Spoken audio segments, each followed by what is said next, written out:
CIT జిల్లా కార్యదర్శి ఈరోజు అంగన్వాడీలు రాష్ట్ర వ్యాప్తంగా రోడ్లెక్కి ఆందోళన చేయాల్సిన పరిస్థితి ఈరోజు ఉన్నటువంటి కూటమి ప్రభుత్వం కల్పించిందని చెప్పేసి స్పష్టంగా కనబడతా ఉంది. వాళ్ళు ఏమడుతున్నారు? మీరు దోచుకునే మాన్యాలు అడగడం లేదు, మీరు దోచుకున్నటువంటి డబ్బులు అడగడం లేదు, కేవలం పనిచేస్తున్నాము. సుప్రీంకోర్టు చెప్తా ఉంది, సుప్రీంకోర్టు ఆర్డర్కి అనుగుణంగా 26,000 రూపాయలు వేతనాలు ఇవ్వాలని దాదాపు 8 సంవత్సరాల నుంచి పోరాటం కొనసాగుతూ ఉంది.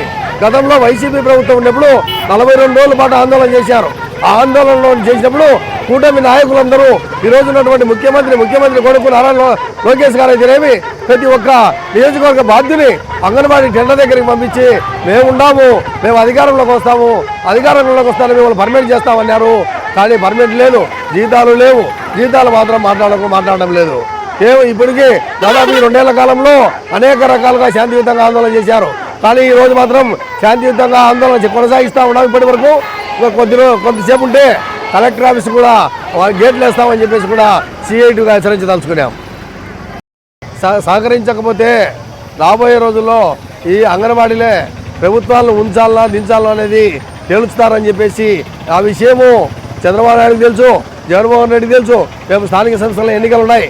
ఎన్నికల్లో మిమ్మల్ని మీ పార్టీలను గోరి కడతారని చెప్పేసి చంద్రబాబు చెప్పదలుచుకున్నాడు. ఎందుకంటే కార్మికులతో పెట్టుకున్న ప్రభుత్వాలు ఎక్కడా బ్రతికి పట్టకట్టిన సందర్భాలు లేవని చెప్పేసి కూడా ఈ సందర్భంగా హెచ్చరించదలుచుకున్నాడు. హెల్పర్స్ యూనియన్ సిఐటి ఆధ్వర్యంలో ఈరోజు అంగన్వాడీల సమస్యల పరిష్కారం కోసం ఆల్ ఇండియా రాష్ట్ర కమిటీ పిలుపు మేరకు మేము ఈరోజు ధర్నా చేస్తున్నాము. గతంలో కూటమి ప్రభుత్వం ప్రతిపక్షంలో ఉన్నప్పుడు అంగన్వాడీలకు మా ప్రభుత్వం అధికారంలోకి వచ్చి అంగన్వాడీలకు జీతాలు పెంచుతాము, సమస్యలు పరిష్కారం చేస్తామని చెప్పినారు. కానీ ఒక్క సమస్య కూడా పరిష్కారం కానటువంటి పరిస్థితి. దానికి తోడు కొత్త యాపులు తెచ్చి పనిభారం పెంచుతున్నటువంటి పరిస్థితి. ఇటువంటి పరిస్థితుల్లో అంగన్వాడీలకు కనీస వేతనాలు 26,000 రూపాయలు ఇవ్వాలని, మినీ వర్కర్స్ అందరినీ మెయిన్ వర్కర్స్గా గుర్తించాలని, అర్హులైనటువంటి హెల్పర్స్కు 5 సంవత్సరాల సర్వీస్ నిబంధన ప్రమోషన్కు తొలగించాలని, అలాగే అంగన్వాడీలకు అందరికీ కూడా సంక్షేమ పథకాలు అమలు చేయాలని, ఇతర సమస్యల పరిష్కారం కోసం అలాగే మెనూ ఛార్జీలు పెంచాలని, సెంటర్ అద్దెలు పెంచాలని, రాజకీయ వేధింపులు ఆపాలని, అధికారుల వేధింపులు ఆపాలని ఈ ఇన్ని డిమాండ్ల కోసం మేము ఈరోజు ధర్నా చేస్తున్నాము. కూటమి ప్రభుత్వము గతంలో అధికారంలోకి వస్తే జీతాలు పెంచుతామని చెప్పి అధికారంలోకి వచ్చిన తర్వాత ₹1 కూడా వేతనం పెంచలేదు. దీనితో అంగన్వాడీ టీచర్లు కానీ, మినీ కార్యకర్తలు కానీ, హెల్పర్స్ కానీ చాలా ఇబ్బందులు పడుతున్నాం.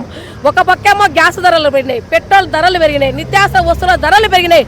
ఇటువంటి పరిస్థితుల్లో చాలని జీతాలతో కుటుంబాన్ని గడుపుతూ అలాగే ప్రభుత్వం చెప్పే ప్రతి పని కూడా మేము చేస్తున్నటువంటి పరిస్థితి.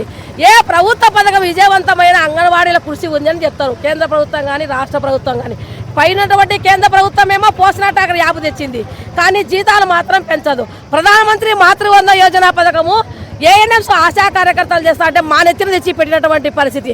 పని చేయడానికి మేము సుముఖంగా ఉన్నాము, కానీ పనికి తగినట్టుగా, శ్రమకు తగినట్టుగా మాకు కనీస వేతనం కావాలని చెప్పి మేము డిమాండ్ చేస్తున్నాం. మేము పని చేయడానికి అంగన్వాడీ టీచర్లుగా ముందున్నాం, కానీ మా వేదన, మా బాధ అర్థం చేసుకోండి.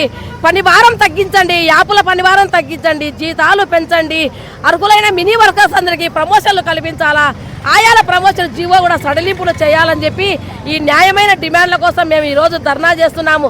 చాలా పోరాటాలు చేసినాము, ఉద్యమాలు చేసినాము. ప్రభుత్వంలో చలనం లేనటువంటి పరిస్థితి. ఒక్కసారి చంద్రబాబు నాయుడు సార్ గారు ఆలోచించాలి. 11,500, 700 జీతంతో ఎట్లా వీళ్ళు జీవనం గడుపుతారు? ఈ మన ధరలు పెరుగుతున్నాయి. ఒక్కసారి ఆలోచన చేయండి. గ్యాస్ ధరలు ఏమాత్రం సరిపోనటువంటి పరిస్థితి. ఇక్కడ పోయి స్టాక్ దగ్గర పోయి మేమే స్టాక్ తెచ్చుకోవాలి. ఆటోకి ఇచ్చినటువంటి డబ్బులు ఏమాత్రం సరిపో. బియ్యం కానీ, కందిపప్పు కానీ, దీనితో పాటు ప్రీ స్కూల్ బలోపేతం చేయాలని, నాణ్యమైన స్టాక్ అందించాలని చెప్పి ఈ డిమాండ్లు కూడా మేము పెడుతున్నాము. ఏదేమైనా అంగన్వాడీ టీచర్లంతా మానసికంగా చాలా ఇబ్బంది పెడుతున్నారు. ఇప్పటికైనా చంద్రబాబు నాయుడు గారు సార్ ఆలోచన చేసి మహిళలని ఒక అంగన్వాడీ టీచర్గా గుర్తించి మాకందరికీ జీతాలు పెంచాలని చెప్పి మేము తెలియజేసుకుంటున్నాము. అయితే జీతాలు పెంచకపోతే మాత్రము పోరాటాలు, ఉద్యమాలు చెప్పవు. రాబోయేటువంటి కాలంలో ఈ ప్రభుత్వానికి కూడా శంకరగిరి మాన్యాలు తప్పవని చెప్పి తెలియజేసుకుంటున్నాము. ఎందుకంటే గతంలో 42 రోజులు మేము సమ్మె చేస్తుంటే ఆ రోజు ప్రతిపక్షంలో ఉన్నప్పుడు చంద్రబాబు నాయుడు గారు మా తండ్రి దగ్గరికి వచ్చి అమ్మ మీ సమస్యలు మేము వింటాము అని దగ్గర ఉండి మీకు మా ప్రభుత్వం వస్తే మేము జీతాలు పెంచుతామని మాకు ఆ రోజు హామీ ఇవ్వడం జరిగింది. ఈ రోజు కూటమి ప్రభుత్వం వచ్చి 2 సంవత్సరాలు అయితేనా కూడా మా కనీస వేతనాలు ఇవ్వకోకుండా రకరకాల పని ఒత్తిళ్లు పెట్టి కొత్త యాప్ల పనిభారం పెట్టి నవచేతన యాప్ని కొత్తగా తీసుకొచ్చింది. రాష్ట్ర ప్రభుత్వం ఖచ్చితంగా చెయ్యాలి అని మా మీద మెడలు వంచి అధికారులతో రకరకాల పద్ధతులతో సూపర్వైజర్లు కానించి సిడిపోళ్ళు కానించి మమ్మల్ని టార్చర్ ఎక్కువ చేసి అంగన్వాడీలు చాలా మానసికంగా ఇబ్బంది పడుతున్నారు. మాకేమన్నా బీటెక్లు ఎంటెక్లు చదవలేదు. ఆ రోజు 10th క్లాస్ బేసిక్గా ఉద్యోగం తీసుకున్నారు. ఉద్యోగం తీసుకున్నాక మా 10th క్లాస్ సర్వీస్ ఎన్ని పనులు పరివారం చేయాలి అని అడుగుతున్నాం ఈ రాష్ట్ర ప్రభుత్వానికి. ఇప్పుడు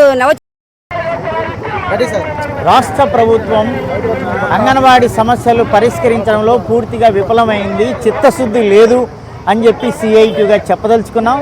ప్రభుత్వం అధికారంలోకి వచ్చి గత 2 సంవత్సరాలు దాటింది. జీతం పెంచుతామన్నారు, పెంచలేదు. పెంచకపోగా ఈరోజు కడప కలెక్టరేట్ వద్ద సిఐటిగా అంగన్వాడీలు పెద్ద ఎత్తున వేలాది మందితో నిరసన కార్యక్రమం జరుగుతూ ఉంది. గత ప్రభుత్వంలో 42 రోజుల పాటు నిరవధిక అంటే పెద్ద సమ్మె చేస్తే అధికారంలోకి వచ్చిన వెంటనే మేము అమలు చేస్తాం, పెంచుతామని చెప్పారు. అధికారంలోకి వచ్చారు, పెంచలేదు. అంటే ఏరు దాటక మునుపు ఏటి మల్లన్న, ఏరు దాడిన తర్వాత బోడి మల్లన్న టైపులో ఉంది అని చెప్పడానికి ఈ ఆందోళన నిదర్శనంగా మేము చెప్పదలుచుకున్నాం. ఏమడుగుతున్నారు అంగన్వాడీ వాళ్ళు? 26,000 వేతనం అడుగుతున్నారు, లేకపోతే పర్మనెంట్ చేయమని అడుగుతున్నారు, సంక్షేమ పథకాలు వర్తింపజేయమని చెప్తున్నారు. ఇవన్నీ ఏమీ చేయడం లేదు. అంటే ఇట్లాంటి పరిస్థితుల్లో తప్పని ఆందోళన చేస్తున్నాం. ఈరోజు కడప కలెక్టరేట్ వద్ద ఆందోళన చేస్తాం. దీనికి బాధ్యత ఏం జరిగినా కడప కలెక్టర్ గారు, పీడీ గారు, రాష్ట్ర ప్రభుత్వమే బాధ్యత అని చెప్పి మేము సిఐటిగా చెప్పదలుచుకున్నాం. ఎప్పుడైనా అధికారులు వచ్చి ఇక్కడ మాట్లాడి అంగన్వాడీ వర్గాల సమస్యలు పరిష్కరించాలని చెప్పి చెప్పదలుచుకున్నాం. రెండోది, అంగన్వాడీల పట్ల పొలిటికల్ రాజకీయంగా వేధింపులు. కొండా బ్రహ్మణంలో డిజైన్ చేయమని చెప్తారు, మా వాళ్ళకి కావాలంటారు. ఏం చిన్నాయన సొమ్ము పెద్దాయన సొమ్ము ఏమన్నా ఇది? వాటికి ఇది దుర్మార్గం. ఇట్లాంటి ఆలోచన వెంటనే విరమించుకొని అంగన్వాడీ వర్గాల సమస్యలు పరిష్కరించాలని మీ ద్వారా ప్రత్యేకంగా సిఐటిగా విజ్ఞప్తి చేస్తూ ఉన్నాం. Thank you.